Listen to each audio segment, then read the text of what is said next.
দেশবাসী, আমাদের বাংলাদেশ আওয়ামী লীগ যে এত বড় একটা বৃহৎ দল যেই সংকটে আছে, ভয়ভীতি মবের ভয়ের জন্য আমরা বাংলাদেশ ছাত্রলীগের উপর যে নির্যাতন নিপীড়ন চালাচ্ছে ইউনূস সরকার, তদ্রূপ বর্তমান যে নির্বাচিত সরকার তারেক রহমান, উনি এটার বিকল্প কোনো কিছুই করতেছে না, তদ্রূপ পিছন সরকার মতো হাসছে।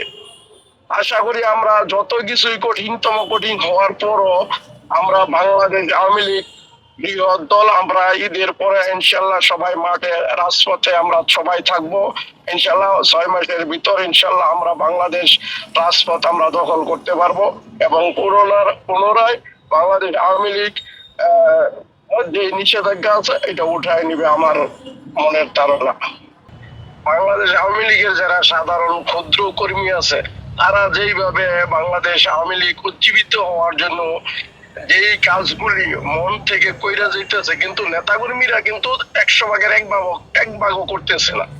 এটা হইছে আমাদের কষ্ট আর কি। আমরা যারা তৃণমূল কর্মী, আমরা ওয়ার্ড ইউনিয়নের আওয়ামী লীগের যারা আছি, তারা যেইভাবে করতেছে, এমপি মন্ত্রী কোন উপজেলা চেয়ারম্যান কোন তারা কোথায় হারিয়ে গেছে, আজ পর্যন্ত তাদের কোনো কিছু খোঁজ খবর নাই।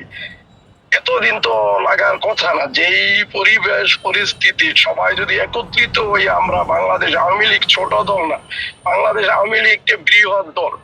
বহুতবার এরকম হয়েছে, তৃতীয়বার চতুর্থবার পূর্ণাঙ্গ ভাবে বাংলাদেশ আওয়ামী লীগ কঠিন হয়ে আবার ফিরে আসবে, এটাই আমার প্রত্যাশা। ইনশাল্লাহ বাংলাদেশ আওয়ামী লীগ আবার দ্বিগুণ শক্তি নিয়ে ফিরে আসবে মাঠে ইনশাল্লাহ ঈদের পরে সবাই।